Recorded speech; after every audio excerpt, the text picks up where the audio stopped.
Méditation du 12 janvier, 5e partie. Tenez-vous à l'écart de toute espèce de mal. Tenez-vous à l'écart de toute espèce de mal. 1 Thessaloniciens 5, le verset 22 dans la version Tob.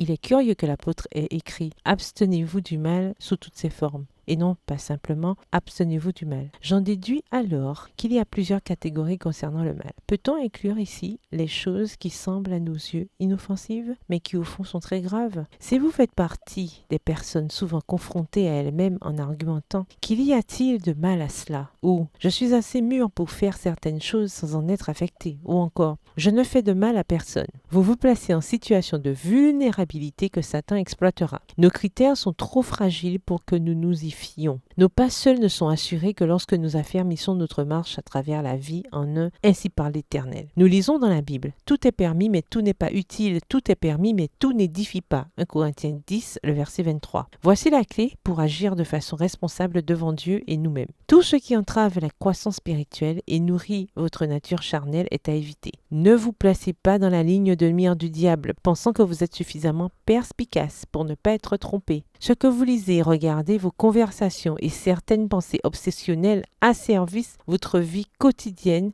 avec des chaînes subtiles de perversion. Quand Ève s'est approchée de l'arbre magnifique que Dieu lui avait interdit de toucher, peut-être a-t-elle pensé ne rien faire de mal. Mais elle a donné à Satan son premier avantage. Le reste n'était plus qu'une question de temps. Le malin a patiemment attendu qu'elle succombe à son désir de posséder le fruit. Un grand connaisseur de la nature féminine ne se lance pas dans de grands pièges. Il est subtil, prudent et rusé. Face à la tentation, soyez assurés que Dieu est puissant pour vous délivrer de vous-même et de vos tendances au mal, de l'impureté et de l'impiété. N'ayez pas honte de lui déclarer vos faiblesses. Le Seigneur éternel et compatissant est à votre portée quand le mal essaie de vous jouer des tours en se déguisant en bien. Lorsque les tentations et les épreuves s'abattent sur nous, allons à Dieu et implorons son secours. Il ne nous laissera pas retourner à vide, mais il nous accordera la grâce et la force de vaincre l'ennemi. Texte tiré du livre Premiers écrits au chapitre Expérience chrétienne et vision à la page 46, livre écrit par Ellen G. White. Bonne journée, que l'Éternel vous bénisse.